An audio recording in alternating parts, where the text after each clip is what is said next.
yile debout assis au tableau fileeg juróom-ñetti fan ndongo yeeg jàngalekat yi fas yéene delluwaat ci classe yi bu ñu sukkandikoo ci Walf Quotidien mi ñu xamal ne ci ndajeb conseil des ministres gawoon démb fa la dogal ba jibee nguur gi ne ñaar fukki fan ak juróom ci weeru juin gi ñu ne ca la ñu fas yéene tijjiwaat classe yi te mu ñeel élèves yi war a def examen ren muy CFEE BFEM ak baccalauréat ay kàddoom ci Walf Quotidien jawru ngi ñu denk wàllu njàng meek njàngale mi ne daanaka lépp yemb na ngir ñu mun a soobuwaat ci njàngale mi ci anam yu mucc ayib yéene kaa bi di ñu fàttali ne te moo ne de jàppoon nañ ko ñaari fan ci weeru juin gi ñu ne waaye mujjuta sotti ndax ñenn ci jàngalekat yi amoon coronavirus ca Ziguinchor taxoon nguur gi jël dogal dàqaat ko ba jëmi jamono waaye bi la yoon jàppaat na ko ñaar fukk fan ak juróom ci weeru juin gi ñu ne waaye ci biir yéene kaa bi di Les Échos Damboj njiital CUSEMS authentique ne xelam dalu ci benn yoon jàpp ne nguur gi dafa fekk si privé bi ca la ñu bëgg Damboj ñee ubbi tëb l'école gi nguur gi jubluwu ci lenn lu dul bëgg a sànk élèves yi def loo leen examen baccalauréat te buñ ca jógee duñu xam dara yéene kaa bi di Source A di ñu xamal ne récréation ba jeex na ne bu doonoon tëgg ñu ne yegsi nañ ci rasbin élèves yi fas yéene jëlaat yoonu école feggoog jàngalekat yi Source A ne gannaaw bu ñu sukkandikoo ci nguur gi mi wax ne ñaar fukk fan ak juróom ci weeru juin la fas yéene tijjiwaat l'école bi yéene cabinet ci googule jamono waa G7 di mbootaayu syndicat gi boot jàngalekat yi ña nga doon waxtaan ngir xool yan anam ak yan waxtu la ñu soobuwaatee ci njàngale mi waaye laataa ñu ci déggoo ci kàddu ca la ñu jotee xibaar gu bawoo ci ndajeb conseil des ministres tax waa G7 fas yéene nasaat ndajeb geneen ngir xool ban tànk la ñu jiital ci bile ubbitef l'école Vox Populi ne tijjiwaat classe yi ci jamono ji doon lu soxal lool nguur gi gannaaw li ci jotoon a xew ñaari fan ci weeru juin gi ñu ne yéene cabinet terewul élèves yi war a def examen nguur gi joxoñaat na leen yoonu école niki alxamis gi ñu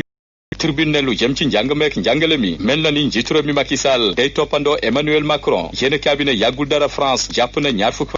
ne dara amu ca yéene kaabi di Sud Quotidien li am ba des mooy ñàkkum ndox gi jógeegu fi askan wi di ci dundu jafe-jafe yu tar ci ndajeb conseil des ministres gawoon démb ca la njiitu réew mi Macky Sall yëkkati kàddoom daal di sàkku ci gouvernement bi rawatina ci jawri ngi ñu denk wàllu ndox mi ngir mu farlu ci yile jafe-jafe ba saafara mun cee am l'évidence ne njiitu réew mi Macky Sall soññu na jawri ngi ñu denk wàllu ndox mi di Serigne Mbaye Thiam ci ndakaaru joo xamante ne ay robineem yu bëri xelleetuñu l'évidence ne ñàkkum ndox mi kenn yóbbeewuñ ko kudul Mansour Faye ma ñu denkoon wàllu ndox mi ci jamono réew mi Quotidien ci jamono ji député Aïda Mbodj nelawatul ba yandoor gannaaw bu mu amee ku ko woo démb ci booru 17h55 ci numéro bi di 33 869 42 ak la ca topp dal di ko saaga yekk ko lu mel ni xeme dànkaafu ko ne bu bawul Abdoulaye Diouf Sarr dina ko faat ay kàddoom ci réew mi quotidien njiital ànd saxal liggéey di Aïda Mbodj mi fàttali yàggut ne jot nañu auditionné maanaam déglu Mansour Faye ca lañ ko dénk ci séddaleem dundu gi déglu itamit Abdoulaye Diouf Sarr ci juróom-benn fukki milliards ak ñeent yañu xaymaal waa kër docteur ci xeexum coronavirus bi Aïda Mbodj ñee li moo waral coow li am ku ko woo téléphone bëgg a lem ay fanam libération ne ku yaboo tiit ndax feebar bi di coronavirus mu ngi def musiba ci réew mi ndax ci xayma lu toll ci juróom-ñaar fukki doomi aadama ak ñett ñoo faatu ci covid-19 l'observateur xëy ci amal taxaw seetlu ana lu sooke ana lu waral limu doomi aadama yi ci faatu ci bile feebar gën di yokku yéene cabinet bokk na ci ñay faatoo ca biir kër yi jege na daanaka fanweeri doomi aadama yéene cabinet ndax bari nañu am covid-19 bugguñoo dem hôpital ndax bañ ñu singili leen wala beddi leen ba tax dañuy faf faatoo ci kër yi yéene cabinet l'exclusif ne Cheikh Yérim Seck mujjee na am afiya démb gannaaw buñ ko dégloo ci lu yaatu ci dossier am jëm ci mbirum Bati Plus ak kaddu ya mu yëkkati woon jëmale ko ci gendarmerie yéene cabinet moom taskatu xibaar bi delluwaat na ca këram waaye terewul say bu ko yoon soxla wóoluwaat ko ay kàddoom ci l'exclusif moom Cheikh Yérim Seck ne fa mu nekkoon doyal na fa sëkk sonnoon na lool gisutoon lenn lu dul ñibbiwaat këram yéene cabinet Vox Populi ne lu aju ci dossier IAF Lamine Diack amagul afiya procureur sàkku na ci moom lu tollook ñeenti atu kaso ak alamaan gu toll ci ñetti téeméeri million ak ñaar fukk ak juróom-ñaar yéene cabinet bu dee doom ja di Pape Massata Diack procureur sàkku na ci moom juróomi atu kaso direct news ne ci bile procès ana lu sooke Abdoulaye Wade doonu ca partie civile gannaaw kaddu yawoon te tukkee woon ci Lamine Diack mi xamle woon ne ci élection présidentielle yi ñu weesu jotoon na jàppale ku jëkk politique bi ba ñu nermeel nguruk soppi ga woon yéene cabinet stade ne lu aju ci coupe d'Italie doomu Sénégal bi di Kalidou Koulibaly am na ci ndam gannaaw bu club bam di Naples daane Juve lu toll ci ñeenti bal ci ñaar ci teg dóor ya bu dee yéene cabinet suñu lamb xëy na géewal Aziz Ndiaye di promoteur diggante 2005 jàpp 2016 Aziz Ndiaye ne dakkal na carrière am doonatul promoteur bugatul feegook mbër yi ci géew gi leneen ci ay kàddoom moom Aziz Ndiaye daal dina soññ ñaax na kii di Alioune Sarr ngir mu jóge ci CNG yéene cabinet le quotidien covid-19 bi yëngal na kër yu bëri tas na néegu sëy yu bëri baat bii di rester chez vous des leen seen kër tax na jëkkër ak jabar xuloo ci ba tribunal am ci yoon yéene cabinet bari na ci borom kër yoo xamante ne seen koom-koom demeetu ni boo leen buggee toogloo ci kër yi bu yàggee day fippu sëy yi ci tas mu ngi gën di takku rawatina ñi ci mujjee dugg ndax covid-19 bi fi dugg ba kenn ku ne war a des sa kër maanaam rester chez vous am ñu mu gënalul